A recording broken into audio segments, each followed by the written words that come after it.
Jean-Pierre qui demande que signifie pour notre âme la distance prise de manière réciproque dans les liens entre les branches de la famille, les oncles, les tantes, les cousins, les cousines, qui sont issus de grands-parents partagés.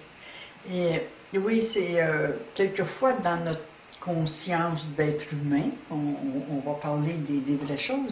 Normalement, la famille n'a pas la conscience karmique, n'a pas la conscience de l'engagement de l'âme, mais elle est plutôt dans une position d'humain à humain.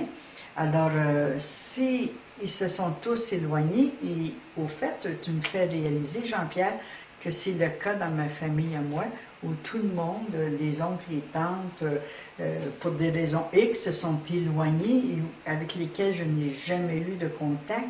Alors, le travail que j'ai à faire pour reconstituer ce noyau, c'est de me sentir concernée, de sentir que je fais partie de cette famille. Ça peut être le nom de famille, la racine, le pays, la ville, le village, l'endroit, je peux me sentir concernée. Et ici, énergétiquement, tu te sens concerné par ta famille et que tu te sens faire partie de cette famille, même si tu ne les connais pas. Déjà, tu recrées des liens. Tu recrées des liens qui ont été brisés pour X raisons.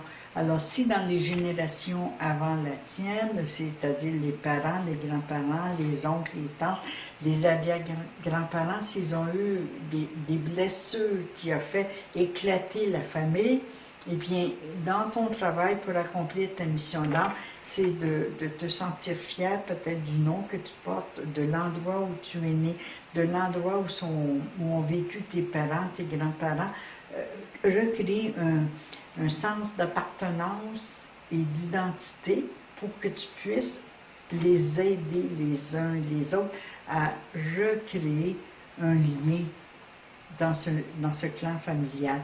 Ça se fait dans l'énergie.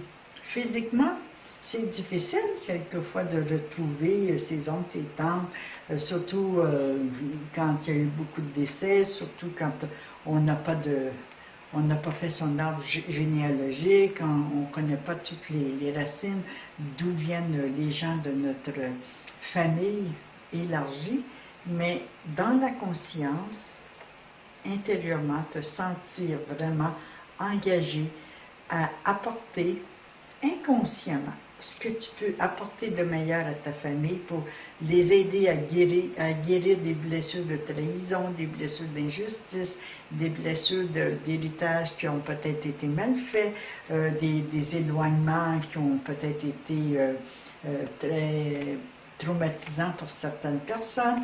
Alors, à ce moment-là, quand tu te sens, toi, vraiment concerné par ta famille, tu aides et les vivants et les défunts à recréer des liens.